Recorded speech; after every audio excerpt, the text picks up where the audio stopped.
Abay, may bubuyog tayong nakitang lumilipad. Nag-iisa lang talaga siya dito. Wala siyang kasama. At ang ganda din ng bulaklak. Na ano yung itsura ng bulaklak? Para siyang mangkok. Yung shape niya. Ayan, may tulip. Iba't ibang kulay ng tulip na andito. Ayan, napakaganda ng napakaganda ng araw ngayon. Kaya, ayan, ang dami ding bisita siya. Yan, sinusundan talaga natin yung ang bubuyog. Doon sa bandang dulo may ibang kulay ng hindi naman siya hindi naman yung tulip. Iba't ibang klase nga ng bulaklak nandito sa ating paligid. Kaya kahit buong araw tayo nandito, walang kapaguran.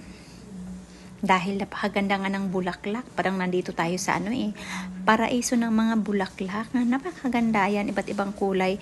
Ang tulip, ginitnaan itong si Baby Blue Eye. Ginitnaan ng tulip, di ba? Napakaganda. Ang sipag-sipag mo talaga, Beniranda, mag-ikot kung saan-saan ka nakakarating Ayan, alam naman natin na yung lingkod mahilig sa bulaklak. Ayan. Kaya tuwang-tuwa kapag makakita ng bulaklak na napakaganda. Ayan.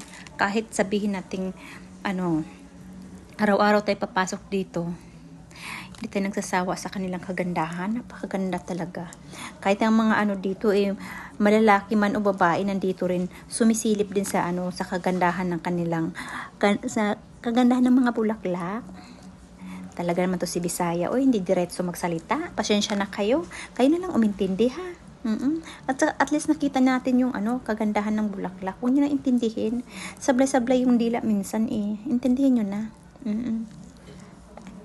Napakaganda niya, di ba? Siguro pag nandito kayo, pag nakita nyo talaga ito sa sa malapitan, yung gundo-gundo naman niya, ang ingay siguro ninyo. Pero ako tahimik lang ako kasi nahiya ako Tahimik lang akong tuwad-tuwad dito.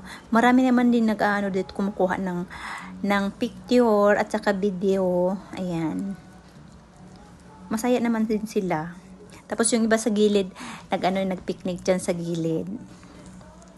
Kahit huli na nating nasalang itong ating video itong bulaklak na ito. Okay lang 'yan. Di ba?